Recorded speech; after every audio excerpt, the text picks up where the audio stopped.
Good morning, everybody. Welcome to the Flow Show. Nice to wake up this morning and find that the world hasn't ended and that markets are a little bit calmer today as we come into trading. Morning, Kay. Sleep well?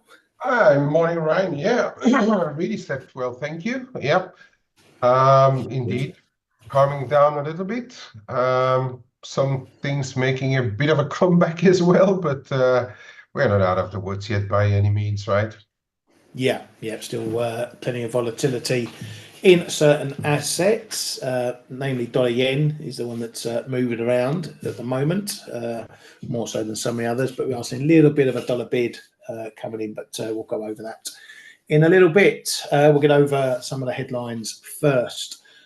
Yesterday, there were some reports that China state banks had sold government bonds in large sizes. Now, this was part of the plan that China was going to put in. Whether they pushed that forward a little bit, got the banks in just to steady markets amid the turmoil yesterday, I don't know.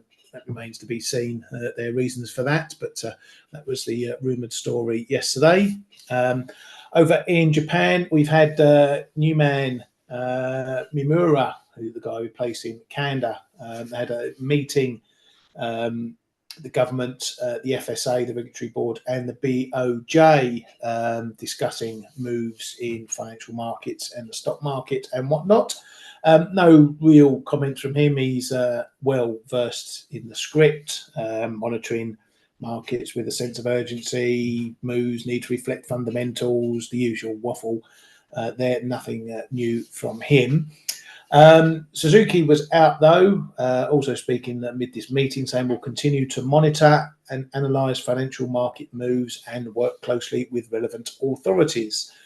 We'll do the utmost to manage the economy and finance while cooperating with the BOJ and make judgment on the current situation calmly. Also seeing bright aspects in Japan's economy on wages and the investment front. Now, things were much calmer in Japan, the Nikkei actually rising quite a bit. They were eased off into the close, but potentially we might be over the worst of those moves, but we'll wait and see. Those bright aspects that Suzuki was talking about showed up in some of the numbers overnight. We got overall wage income up 4.5%, a decent jump there. Versus 2.3% expected and 2% prior. Overtime paid picking up there too. However, the big number out of that lot was real cash earnings went positive. I believe it's the first time in over 2 years. It went to plus 1.1%, was expected to come in still negative at minus 0.9% from a prior minus 1.3%. So positive real earnings or cash earnings in Japan year on year. That's a good sign for Japan. Let's see if it's maintained. Other numbers not looking as good though was household spending. That was down 1.4%. So doesn't look like those higher wages are translating into higher spending just yet, but still may be early doors as those wage increases filter through.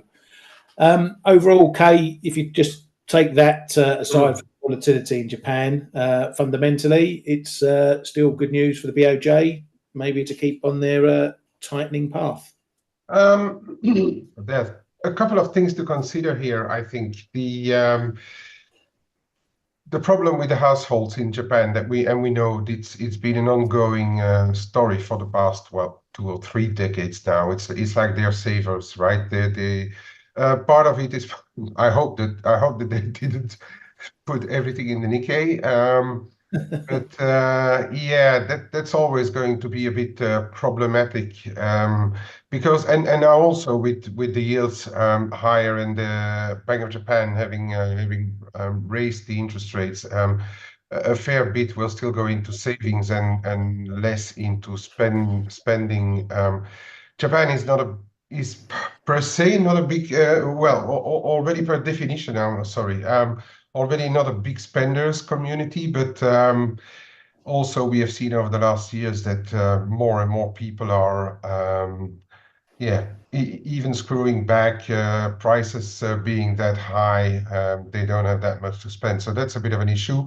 The wages going up, that's good news for the Bank of Japan. But then we need to look at what happened over the past week or so. Whether the Bank of Japan has missed its window or jumped out of the window while it was closing behind its back. I mean, that's going to be the question going forward. They probably, and thanks also to the rest of the world cooling down, probably saved the JGB market, probably saved the Japanese yen, but now are they going to sacrifice the Nikkei and topics? That is going to be a big question to me. And that meeting that the MOF, FSA, Bank of Japan had overnight, I think it's a bit of a first warning sign that they may not be willing to sacrifice all of it. And if you look at how they want to keep their economy going, I think they may want to consider how they are going to save stuff like the Nikkei. And then I'm thinking about Buffett and all his suite of followers. If you want investors to give them a global name, if you want investors to come into your market, you need a stable asset market, and the equity market is part of it. So I think they are in front of a little bit of a choice to make there in Japan.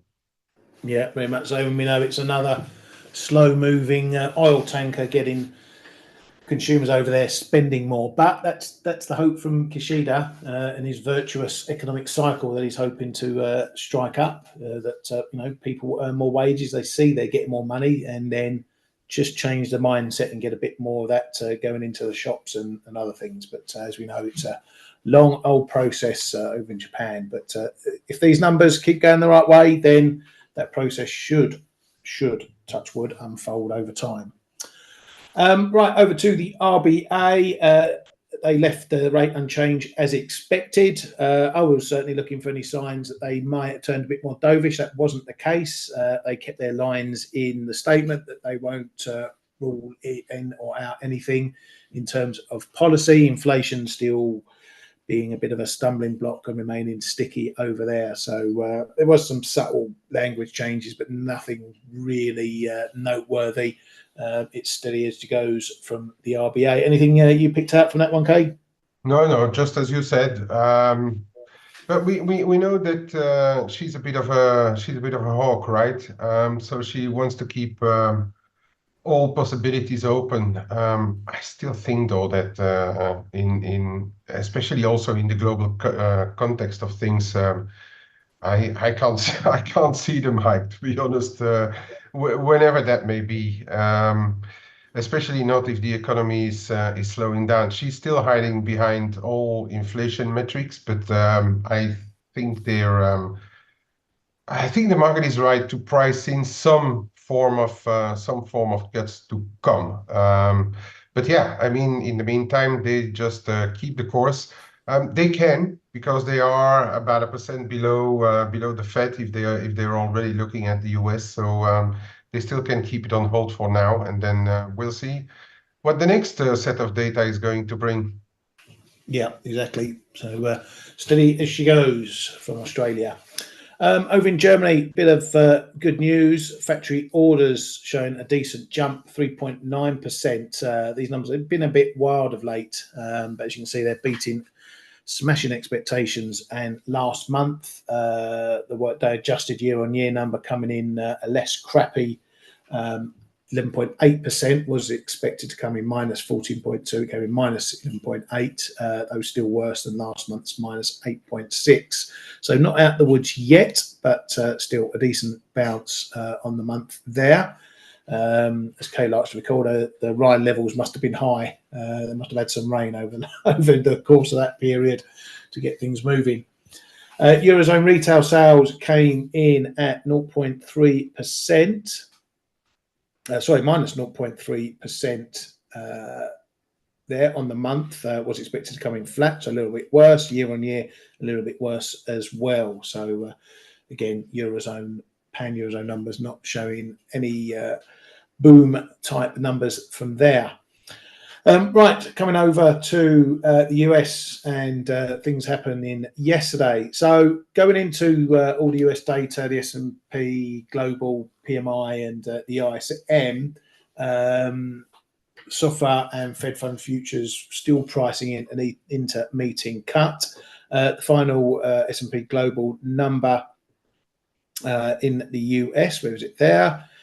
Dipping back from the flash number 56 to 55 and going lower than last month, 55.3, still in positive territory though. And then hilariously, all eyes were on the ISM and particularly the employment number, and we came in at a positive, so moved into expansion. This broke a 5-month streak of negative or contracting jobs numbers. You can probably call it 6. There was a little bit of a blip in the January number, but once again, just when you think the shit is hitting the fan, you get a number that turns things right around. So that gave the market a little bit of a knock. I was just sitting there laughing myself when I saw that number. All the rest quite positive as well. The PMI itself moving into expansion. Prices paid moving up a touch as well. New orders going into expansion. So this services sector looking fairly more positive, more so positive than the manufacturing number anyway. Kate, typical, isn't it? Everyone's looking for a stinky one after the NFP. We're pricing 50 basis point cuts, 130 pips of cuts by year end. Yep. And then you get numbers like that. Absolutely. We were saying like, what if this comes out positive? And it actually, and it did. Yeah, what to say? It's people were, we were saying straight away, people were a bit going crazy on wondering if the Fed could start to cut panic cut this week. I mean, this number clearly put that one in the bin. Yeah, it is positive. Services are also a bit more important than the manufacturing, so we need to keep it into account. I think some currencies, barring stuff like yen, Swiss, or something which is on their own planet. The rest actually had to respond a bit favorably towards the dollar. I take the main ones: the euro, the cable. Coming down a bit, and the dollar picking up steam. And actually, we've seen a pretty good rally in the dollar yen as well, right after the fixing. Yeah. So yeah, we have to keep our both feet on the ground in regards to Fed expectations and what they actually may do. As I've been saying so many times, the pendulum swings. The market has to do stuff. And also, when we see all those bond moves and the Fed Fund futures move and things, it's also a factor of the market needing to do stuff and needing to rebalance the books and things. We always need to take those when people say like, oh, we are pricing in as much. We always need to take it with a pinch of salt. And yesterday we needed to take it with a huge bag of salt. Yeah. Because it needs to be said, particularly when we get these volatile signs, there's lots of different metrics for measuring, Fed expectations. You hear it, money markets are pricing this, traders pricing that, futures are pricing this, overnight rates are pricing that. When things are volatile, the numbers that then get extrapolated from that by the models aren't really reflective of the underlying real market in terms of what expectations are. We heard crazies and extremists coming out saying the Fed needs to cut 75 basis points now, and you get the banks jumping up and down on it. But you have to then wait for the cold light of day when things will just calm down a bit and see where things are standing to get a better feel for those rate expectations, but I'll touch on that in a moment. We'll go over a couple of the Fed heads that were out. Goolsby's been grabbing every microphone he can at the moment. He was out speaking to CNBC yesterday, and he actually got the market going a bit the same way again. He started off by saying the jobs number was weaker than expected, but not yet looking like a recession. But on the other side, the GDP number was stronger than expected. We should respond to conditions on the broad through line. Inflation is way down and employment is at relatively decent spot. The Fed can wait for more data before the September meeting. The Fed's job is not to react to 1 month's numbers on jobs. If jobs data is a longer term sign, we should then respond to what those forces are. If stock market moves gives the Fed indications over a longer arc that we are looking at deceleration in growth, we should react to that. And then this comment came out. He was asked about an emergency Fed cut, and he decided to use the line that everything is always on the table, including raises and cuts. Now the market took that as a bit of it drew a bit of conclusion amid all these headlines that we were pricing a 60% chance of an intermeeting cut within a week, effectively, as that pricing suggested. So the market took that comment as suggesting that maybe there's some truth to that rumour. However, he then spoke to another reporter later on, one or other Jenna Leaks, as we like to call her, the New York Times, I think she's at. And she questioned him on what he actually meant by that comment to CNBC on the emergency cut. And he said that he was talking about the Fed's dual mandate goals of employment and inflation and not about the stock market. So a bit of clarity there. But the way he's been saying things at the moment, he's a bit of a loose cannon as far as some of his comments go, and maybe needs to just tone it down a bit. Anyway, Fed's daily was out as well, saying more confident inflation is on a path to 2%. She advised against overreaction to individual data points and encourage is an analysis of the overall data underneath the jobs report. Says there is some reason for confidence. We are slowing but not falling off a cliff. On policy, she says a steady in the boat approach works well. And on jobs, she said she called some of her CEOs in a San Francisco district and says that firms are not laying workers off, just slowing hiring, which is a fair point because we saw that NFP, it wasn't a negative number, it was just a softer number. So there were still job gains. If we start seeing negative NFPs, and that's a whole different thing, even with unemployment potentially rising. Yeah, Gavin, let's see, all screen about 275 basis point cuts. I don't know where they get it from. It's clickbait. It must be clickbait. Anyway, back to pricing. Now, here's something, if you don't have this in your bookmarks, it's something to have a look at. It's called the CME Fed Watch, which gives you a good broad overview of rate expectations, if you like, although there are differences between metrics, as James and K-Man pulled up in our room earlier. So for the 18th September meeting, this is the probability of a cut. As you can see here, this is a 76.5%, it's gone up a bit, of rates being in the 4.75 to 5% mark, which is 50 basis points below where we're currently at. The balance is for a lesser cut of 25 pips. Now, if you go to the December contract, and this is where we'll be getting some heavy pricing for 100 basis points of cuts, this has come down. We were pricing this much higher yesterday. We were pricing a 50 basis point September cut at near 90% yesterday. So these numbers have come down a bit. So basically, Fed funds futures here and the model they use to extrapolate these probabilities showing a 45% chance now of 100 basis points of cuts into the December meeting, or by year end, let's call it. So I think this September one, got up to 80% now. So as you can see, it changes pretty quickly. It's not 100% reflective, as I say. There's different models show different things. You can look directly at the futures price itself and extrapolate that number. But even if we just take that at face value, I think this is still a little bit rich. It's still very high. Pricing in 50 basis point cuts, given what the data we've seen so far, and we will get more data before the Fed, obviously, so inflation numbers, PCE and the like.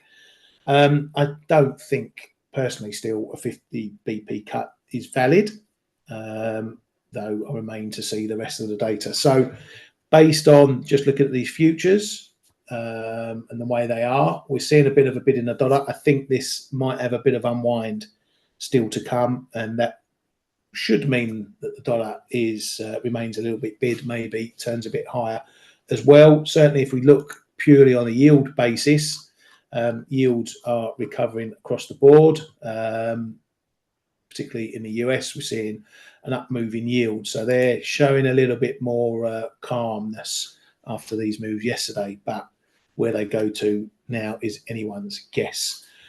Kay, do you think we're still in a little bit of needing to wash some of these moves out, these extreme moves out? I would assume so. Yeah, I think it's comparing to the data. Yeah, we know the data are turning down, and the Fed also knows that. Powell spoke about it. But will they go for a 50 BP cut? You know what? I mean, if stock markets wouldn't have dumped as much, I would say this is clearly too much. Now there is a bit of equity market watch to be done, in my opinion, because if they go lower, Fed Powell did say something about supporting markets. I would say that if those equity markets continue to trade lower into September, then those probability will probably be even higher, and they may do 50. Where we stand right here and now, I am going to say that 50 is a bit overdone, and I would rather go with the 25 still. Yeah, no, I can get with that. The thing is, if we do see a bit of a pullback in these numbers, yes, we're going to see the dollar gaining a bit, but where that goes is going to be the question. The market is now, it knows it's getting a cut. It's been waiting for a cut for forever, for probably the last year or so. It's been waiting for a cut. So we know a cut is coming. So, you know, how much we can bounce back in the dollar before we then need to know how many more cuts are coming and how quickly they're coming. The market is still, again, probably overpricing the amount of cuts through to the end of the year. So there is a little bit of adjustment to be made to that, but it doesn't mean the dollar's going to rocket higher. So it's the old dropping a pebble in the water. We've had the big wave yesterday, now we're going to get smaller waves for the next few sessions or days, if nothing else happens in markets, of course.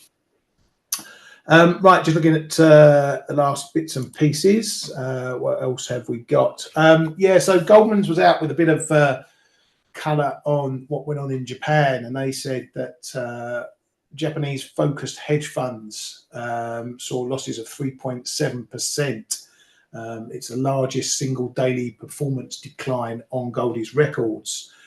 They said over the last 3 trading sessions, those Japanese focused hedge funds were down 7.6%. And as of Friday, they sold Japanese related assets at the highest pace since the COVID saga.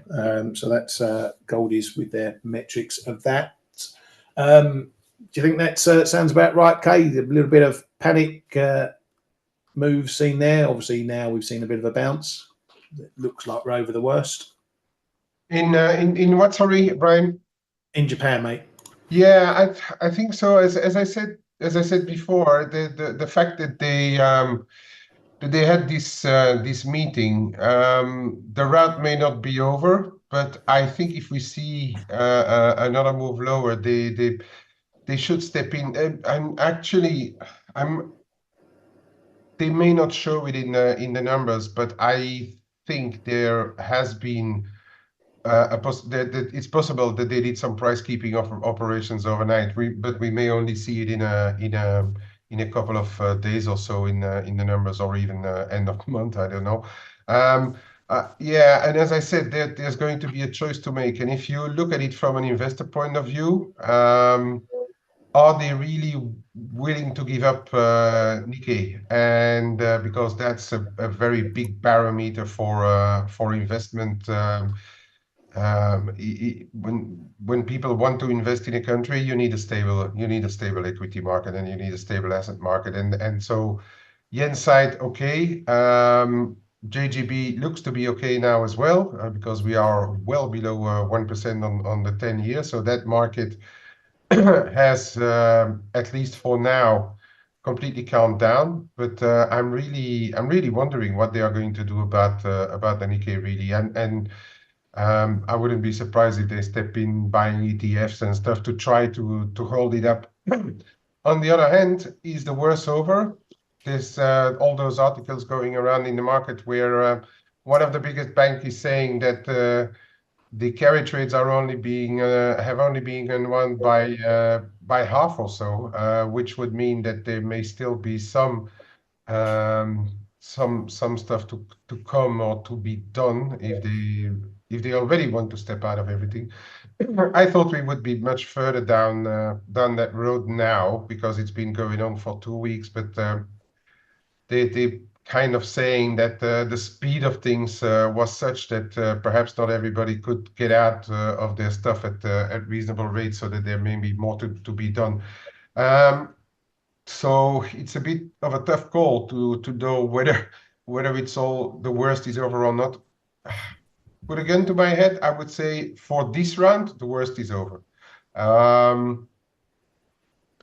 And then now we will see what really the Japanese officials want to do with it, because Kishida wants to create this virtual circle, but you can't do it without your equity market holding up, right? So Yeah. I suspect that they are now putting their heads together and see what they can do about it. Yeah, but to be fair, all equity markets are in the same boat at the moment, so it's not purely a Japanese thing. Although, the size of the moves there are absolutely monstrous compared to others. Pretty much wiping out all the 2024 gains at one point. But if you want to look at it from a purely trading perspective, we've bounced. We had an old resistance area there. We're back above there. It was all noisy in here. So we've got a marker. We've got a marker on the downside. So if we do see downside moves in the Nikkei, you need to see where the levels are going to show up. If we start bouncing off of here, then that's going to give it another base to at least take some of these losses back. You need to be looking at this low here. We had that low, subsequent low there around the 32s. So, you can probably take it as just playing the big figures. So if we do get another move south, if it holds above these lows, then we maybe start to see a bottoming pattern coming in, which again might give it a springboard to move back higher. But again, we've run into resistance. We did close a bit lower off the highs. So this area here, 35s, 34.5-ish, 8s, whatever. That's your sort of area to watch now. You need to break and close these gaps, break these highs, and then the more that does, the more that will encourage people in. There's probably a lot of people now just sitting on the sidelines. They got a bit of a kick in yesterday, and now they're going to be a bit reluctant to step in too fast. That's how markets work. So once things steady down, that's when the money starts coming back in, when things are a bit calmer, and that might take it higher. So we're not out the woods, as Kay says, but we've got some points to measure where the woods are and whether we stay in them or out of them for now. And that's all you need to know trading wise. So having a little look around at some of the others, I had a little dibble or a little dabble in S&P yesterday. I bought it just before bed because I thought if the Nikkei bounces, if it does show a strong bounce, and obviously we're going to see other stock markets following suit coming in to today. I didn't want to get directly into the Nikkei in case it cracked out again with all that volatility. And I thought if the Nikkei did crap out again, then other markets may become a little bit more detached, making it a Japan only thing. Anyway, I got in I ended up doing a little bit of a chase. I got in at 52.40 not long after futures opened. Managed to get 20 pips away overnight, and then got stopped on my balance on the other half at minus 15. So I managed to take 5 pips out of it for not great, but I made money, and that's the main thing. But we're in a little bit of balance now. Again, similar pattern. We've bounced. We're hitting ahead close to some old levels, 52.80s. You know, now it's just a bit what happens next. We've got some old levels down here that got carved through on the way down. Will they show up again now? Things are a bit calmer. So if you're trading stocks, again, we're not out of the woods on this, but let's see what the US wants to do when it comes in later on. Does it want to follow the bounce in the Nikkei? Is the drama over? Are buyers more eager to come stepping back in? So it's going to be another important session for stocks.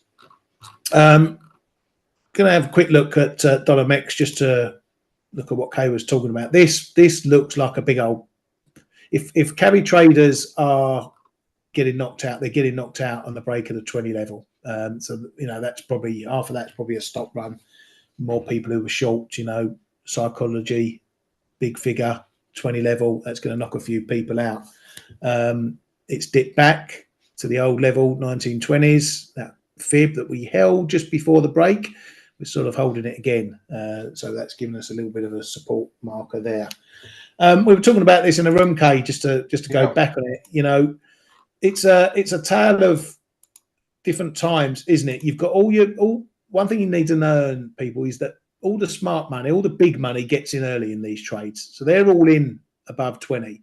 What happens here is all the smaller money, even the retail crowd getting in. And so they're in at worse levels, and they're going to be the first to fold. If you're still up here, you're getting a bit worried, but you've got your protection. You know, you can still have a stops above 21s if you're that way inclined. But this is still looking like it's catching out the short-termers, Kay, because the way it's dropping back after. Yeah, and I think, Brian, looking at the timing that it happened, feels very much yesterday early morning in Asia that Mrs. Watanabe, sons and cousins have been knocked out there, yeah, nephews, and perhaps some of the other Asian traders as well, because I mean, carry trades are not solely done by real money or big money, as you say. I mean, there's a lot of retailers, and the Japanese retailers, among others, are extremely invested in those because they have been starved of yield at home, so they are looking abroad. And let's also not forget, if you have been, and I invite people, and it's a free page, to just look at that investing.com page, and you look at the not even trying to get to all of those crosses, but go on the forwards rates page and then click on dollar mix. So markets drop down, forex forward rates, forex forward rates, forex, yeah, forward rates. There we go. Go on to the dollar mix.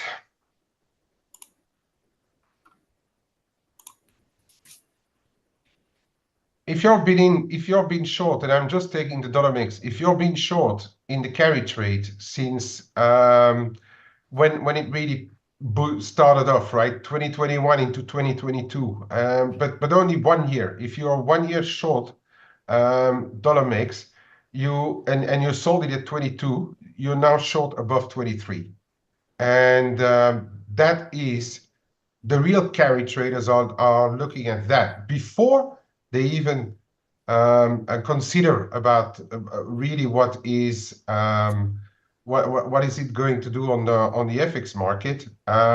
They first look at that. So what am I going to get? And assuming that they've been short for at least a year, why not even 2? Because then they're even 2 real big figures higher short. They look at this before considering even the FX rate. And what happened over the past 2-3 years, barring the last, we had this little. We had a bit of a scare in September last year. We had a scare in February this year. Then another one in May. Then the big one, of course, the last couple of weeks. But if you look at those real carry traders, some of them will still be in it because they just got that much carry over the past 2-3 years. And actually, FX during those 2-3 years has been moving in their favor. So now we are just getting back to levels where we were perhaps 1 or 2 years ago, and they will still make a lot of money. So as Ryan also said, I think for the real longer termers, there may still be partially at least, because they also look at fundamentals, they look at politics, they look at risk, other than just prices and effects. So I guess that they are out for a part and took actually profits. But yeah, I think some are still in it because they just made so much money over the past number of years, and a lot of carry traders assume actually the real money out of experience when I was in banks, they assume that FX is not going to move too much because they know that a carry trade is usually in a currency that is not as strong as the majors may be. And here they got the double tailwind of a currency that actually was very high in interest rates and also strengthened over the course of the past 2 years. So I think a good few of them will still be in it, but the shorter term they have been rinsed out. That is for clear. That is clear that there will be short to medium term positions have been, and I would argue I would disagree with JP Morgan saying that half of the carry trades are still in it. I think more have been washed out than that. But the real long termers, they will probably still be at least partially in it, Yeah, and of course, like you said, it's not as if they haven't made any profits selling up here and buying it back down here, just on the FX side, let alone the carry. Yeah. So there's that side to it at all. But yeah, I find it very difficult to see a situation where we get back down here again. So one would have to say, yeah, we may get some pullbacks, but it looks like we could be heading much higher on this one as things unfold. Yeah, Yeah, and also we cannot forget that in Mexico itself, Scheinbau and AMLO are still thinking about what they are going to do, and that's also one of the reasons why I think a lot more carry trades have been unwound than what some people may think, is that the political situation in Mexico has probably raised a good few antennas, and those people have been probably buying a fair bit. Not all of it, but a fair bit of their carry trades. They probably have been buying it back on actually Scheinbaum's election to start with. Yeah, very much so. Paul's asking, will the M pairs continue to move lower or more consolidation? Depends on your metric. Are you talking about an hour, over the next hour, over the longer course? Let's take it in two contexts. Let's take the short term first. Okay, yes, we could bounce a bit more than we have done already once this washes out.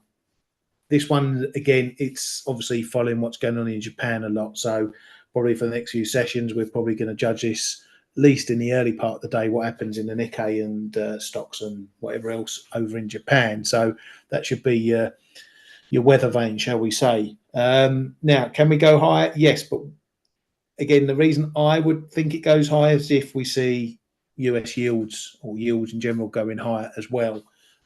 Because that will show again a bit of an unwind of this Fed elastic band stretch for the expectations. So can we bounce higher? Yeah. Where we go, no idea. I think we're going to have a little test, or it will be a test, this 147 area. We're already finding resistance into an old level, 146.5. We've got a bit of support coming in, 144s, mid 144s, shall we say. So there, for me, is your battleground. If we get above 147, then we're probably going to push on a bit higher. If we're back below 145s, 144.5, then maybe we're heading a little bit lower. For now, I could see a bit of consolidation, but volatility is still high, 14.3% on the 1 month. We were nearly 16% yesterday, so we've still got high vols. For example, euro dollar is now sub 6% volatility, 5.94. So the vol's still low in euro dollar. So if vol drops in dollar yen, that's probably going to lead to consolidation.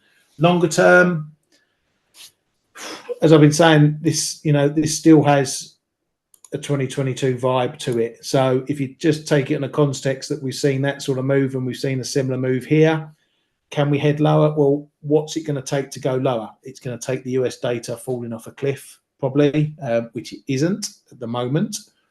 The market knows rate cuts are coming. Again, it's going to be the speed. If the Fed go a 50, if the Fed indicate another 50s to come and they're going to cut 100 or more by the year end, yeah, then I can see the dollar getting hit hard again, and we're probably heading much lower.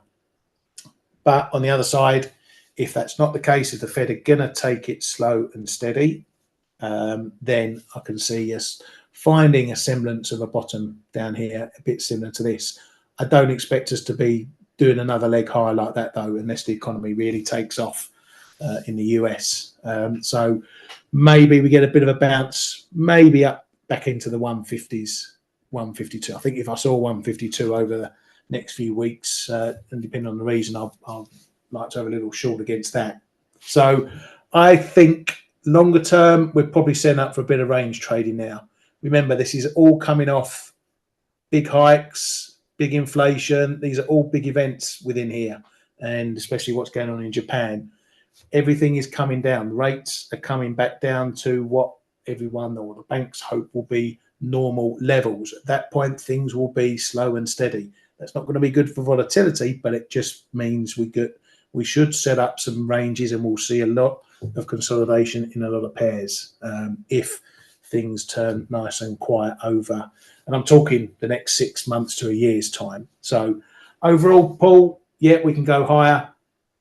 We can also go a little bit lower, depending on the conditions. But from here, as a longer term trader, I'll be looking for some decent ranges set up and a bit of consolidation going on.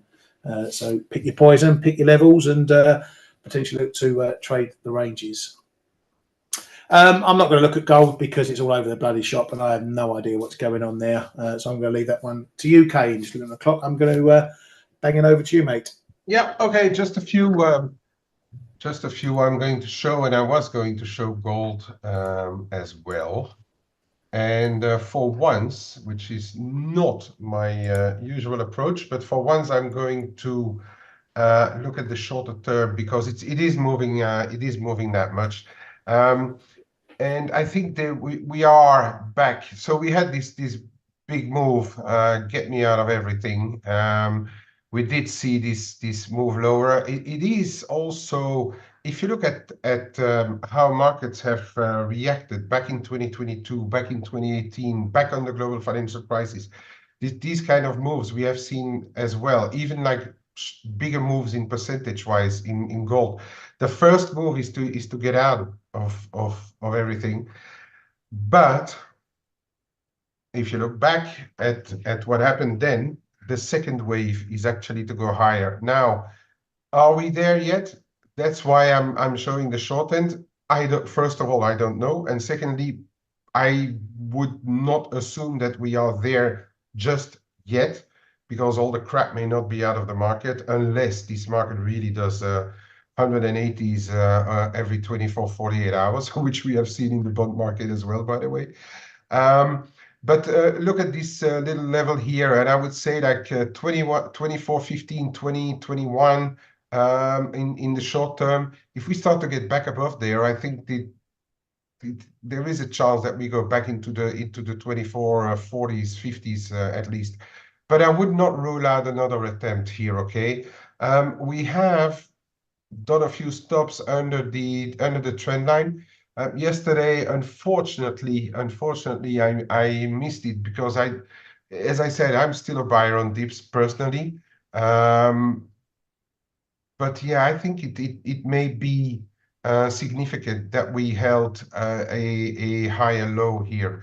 Okay, so and I still think that in the longer run, we are providing yields don't turn around massively, of course, and we start to get back above 420 on the US 10s, for instance. But In the longer term, this is still a consolidation which is pretty at higher levels. So and I reckon that we are still overall mood is still going to be after corrections to gradually creep higher again. This is how I feel the longer term gold. And the more crap there is elsewhere, I think we there's a chance we get into that after the get me out of there move back into this second or third wave or fourth wave now, and we actually go to higher levels. This is what I am actually looking for, is that in the end we are going to see higher levels above 2.5 really. Yeah, silver, a bit of a bounce.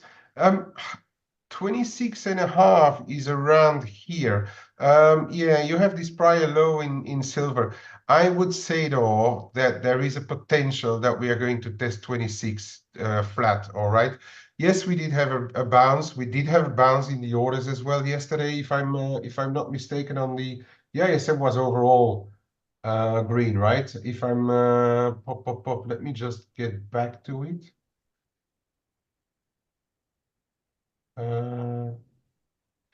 Yeah, pop. Yeah, new orders popped up above 50 as well. Employment, business activity also above 50. The bounce here, but then we're coming back relatively easy. We're turning around 27 right now. I would love to see it get back above this traffic zone here to call the whole thing over, and that we start to get higher, go higher again. For as long as that doesn't happen, I'd say I'm not sure that we can get down to 25s, but 26.25 is still possibly, my opinion, before the worst may be over. That is how I'm looking at silver. Yeah, Ali says Aussie, but yeah, the Aussie we're turning back around that level that I had before, that 64.80. We're turning around. I think this is your kind of hinge of the on the door, or the middle point of your saloon door. We really crashed away, which actually came back onto a really nice support trend line here before it bounced around. But that's now well lower in the mid 63s. I don't think we get down there, but I think 64.60, 55.60. Keep an eye on that in the Aussie, and then if we manage to build a base here, we're probably going to creep back up to 65.30, 65.5. The market seems very undecided on what to do with the Aussie. It's sell the rallies, buy dips, I think, kind of scenario. So I can see a bit of a range creeping in here. And what I said is the same thing on the euro. So we had this spike higher, traded above 110, got rejected relatively quickly in this zone here, and we're back into the wedge. Now, I think fundamentally based, there is very little reason for the euro to outperform much apart from risk. So yes, we had the dollar move. Yes, we had the risk move underpinning the euro as well. But now we are gradually, slowly coming back off. This is a bit of a logic scenario. Take away this wedge, we are still inside the box, okay? And I reckon we are going to continue to trade inside the box unless something really dramatic happens to the dollar. And I would say that we are going to come slowly dribble back down to the middle of the sandbox and come back down here, unless, as I said, something happens to the US, or vols are spiking. Usually higher vols in euro dollar are sign that something may be wrong, but it's usually on the dollar side, okay? Lower vols means that euro dollar usually just drifts around, but slightly lower at times. Opposite to the yen, for instance, when we have really high vols in the yen, it's usually positive yen. When the vols go lower in dollar yen, it's usually positive dollar yen, okay? That is, compare it to the VIX. the VIX of the dollar yen side. All right. So and really, I think the S&P is still 5,300 is going to be a massive level. Swiss is, despite lower data on continuously lower data on Swiss franc, it's still not putting in too much of a bounce. All those Swiss assets, we saw a bit of a bounce, but we are going to need calmer markets for the Swiss to turn around and start to weaken again.